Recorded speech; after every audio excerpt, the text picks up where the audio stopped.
Book supernatural, इसका हिंदी में अनुवाद है अलौकिक।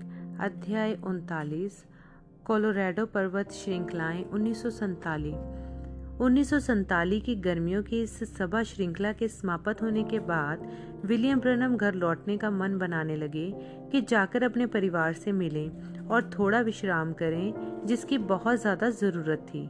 जब वे गाड़ी से जेफरसनविल पहुंचे, उन्होंने पाया कि उनके मोहल्ले के दोनों ओर कारें इस हद तक धंसी हुई थी कि उन्हें अपनी गाड़ी खड़ी करने की तो जगह भी नहीं मिल सकी।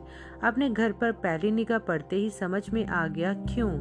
लोग हर तरफ खड़े हुए थे, सामने की आंगन और बगल के पैदल रास्तों पर चहलकदमी कर रहे थे, अपनी कारों में बैठे थे और सामने वाले बरामदे में खड़े थे। यह सभी अजनबी, जाहिर सी बात है कि उनके घर लौटने की प्रतीक्षा कर रहे थे। बिल के पास इतनी ताकत नहीं बची थी कि रुक कर उनसे बात करे। वे गाड़ी आगे बढ़ाते चले गए। 5 दिनों तक बिल अपनी ही कलीसिया के एक परिवार के साथ रहे, जबकि वह सोचते और प्रार्थना करते रहे कि क्या करना चाहिए।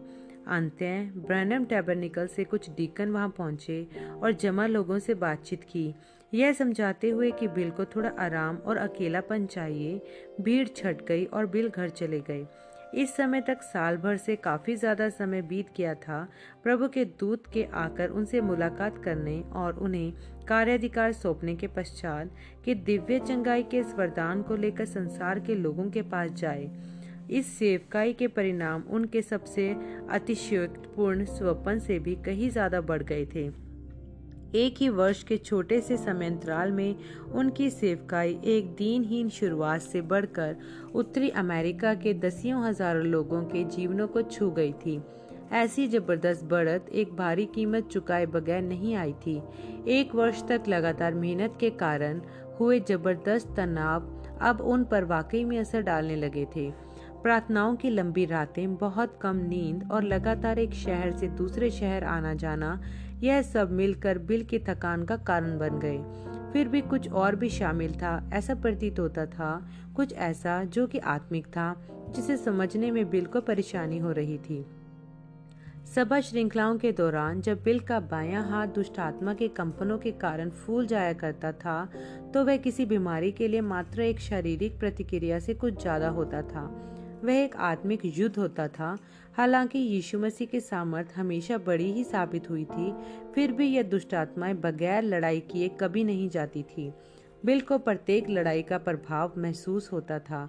जब बीमारी के कंपन रुकते, बिल को ऐसा लगता कि उनकी अपनी ताकत का कुछ हिस्सा जैसे निकल गया हो। प्रत्येक चंगाई सभा के अंत तक पहुंचते पहुंचते वह यहाँ वहाँ लड़खड़ाने लगते थे, अर्धमूर्छित अवस्था में। अगले दिन चाहे जितना भी वह सो लिए हों, उन्हें थकान ही महसूस होती रहती थी।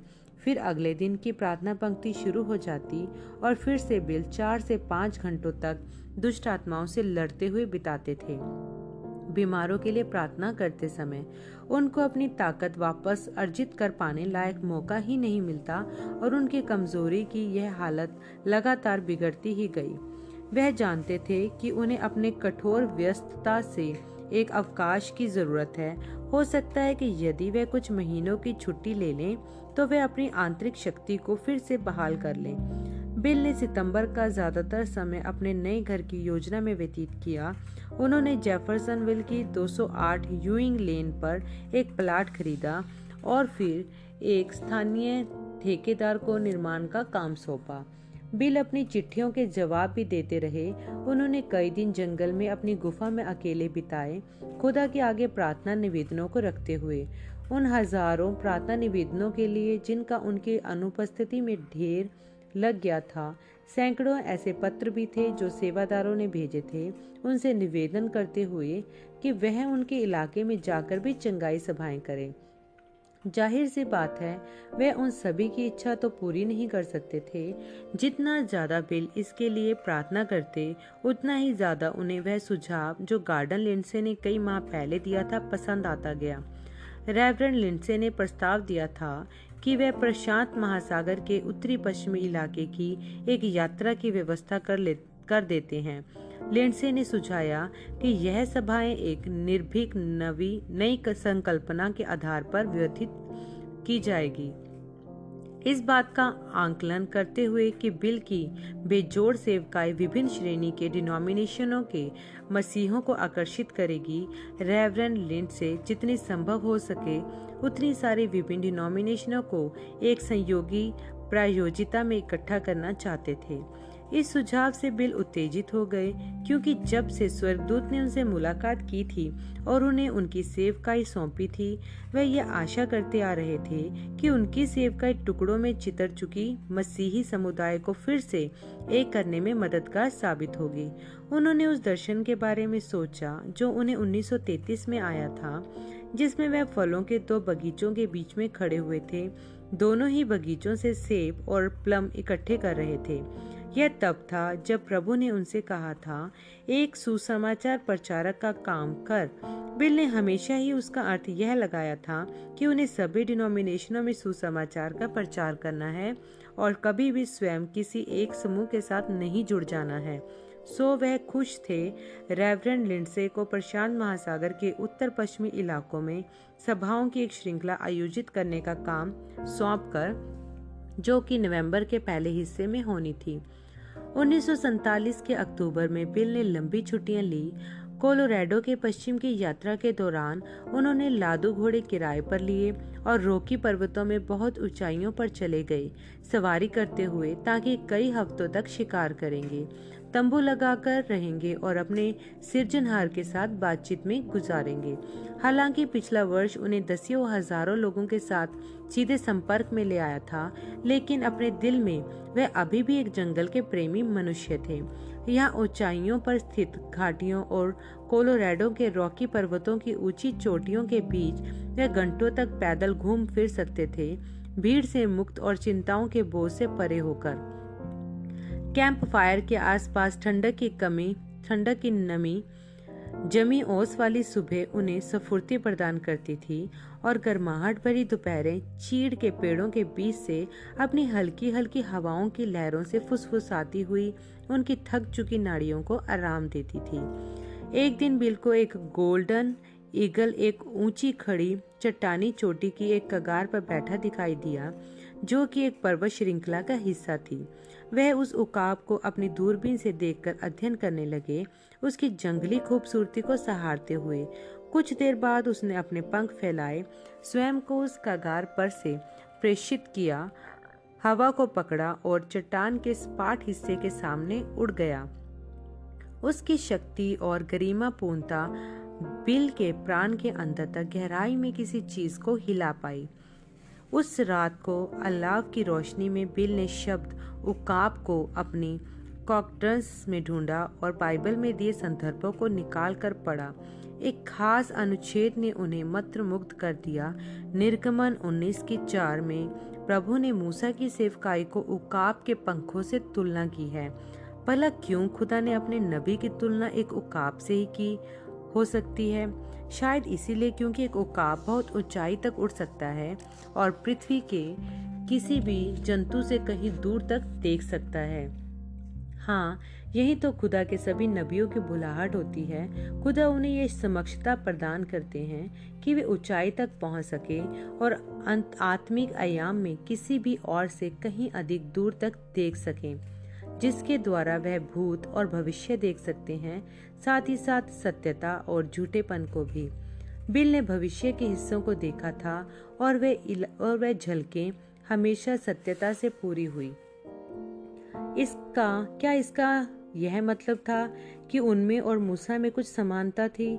जब उस पुराने कैबिन में स्वर्गदूत ने आकर उनसे मुलाकात की थी, तो स्वर्गदूत ने कहा था, जिस तरह मूसा नबी को 2 चिन्ह दिए गए थे यह साबित करने के लिए कि वह खुदा के द्वारा भेजा गया है, उसी तरह तुम्हें भी 2 चिन्ह दिए जाएंगे।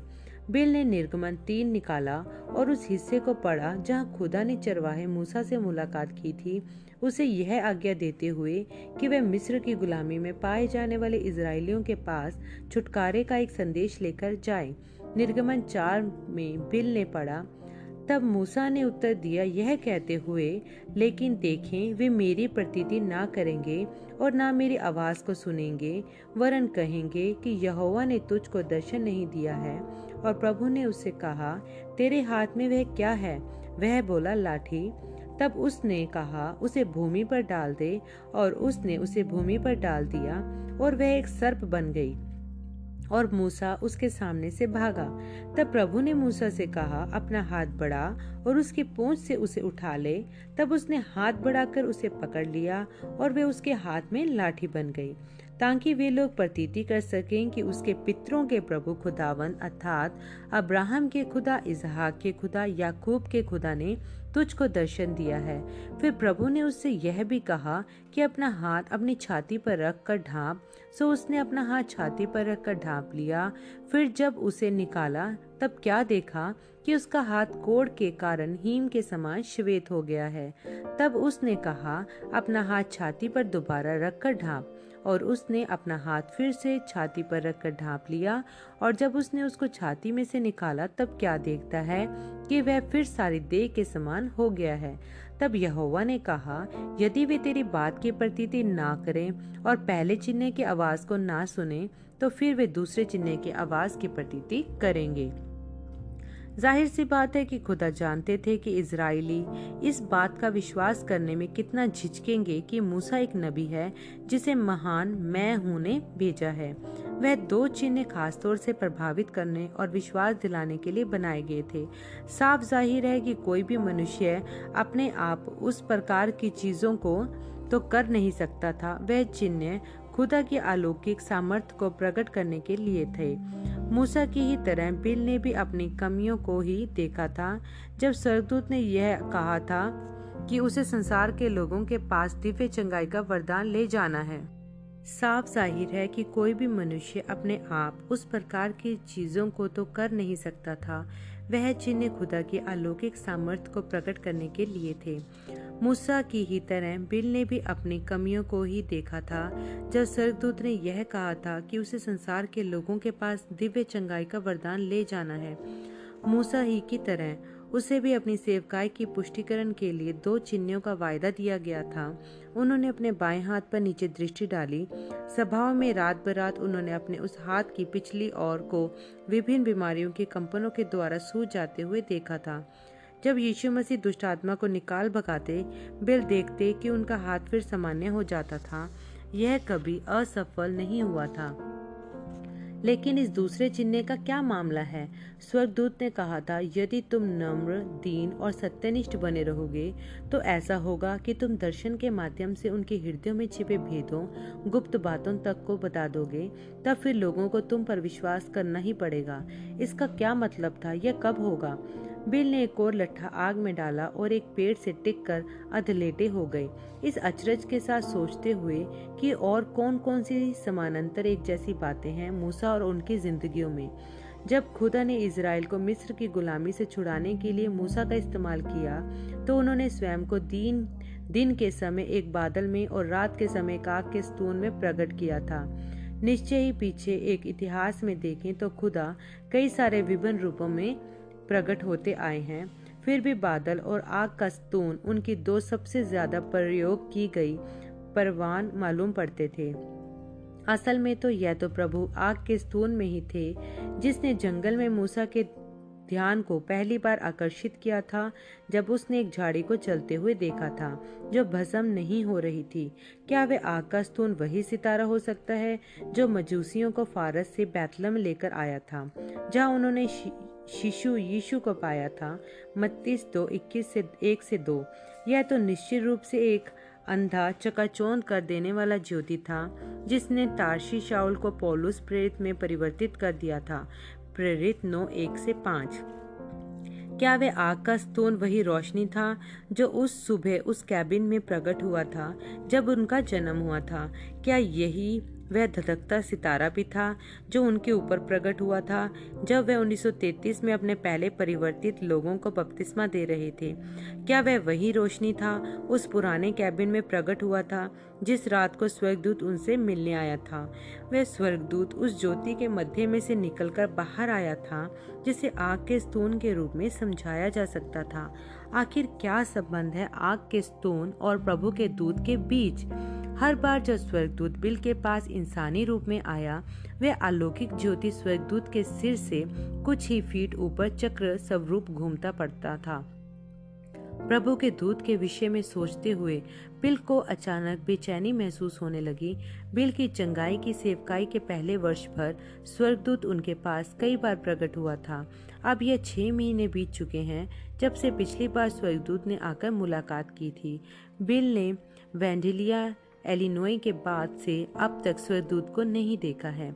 जब स्वर्गदूत उन्हें सावधान किया था चमत्कारों पर जरूरत से ज्यादा जोर देने के विरोध में। बिल को स्वर्गदूत से मुलाकात की कमी महसूस होने लगी। वह मौजूद क्यों नहीं है? क्या अभी भी कुछ गलती है?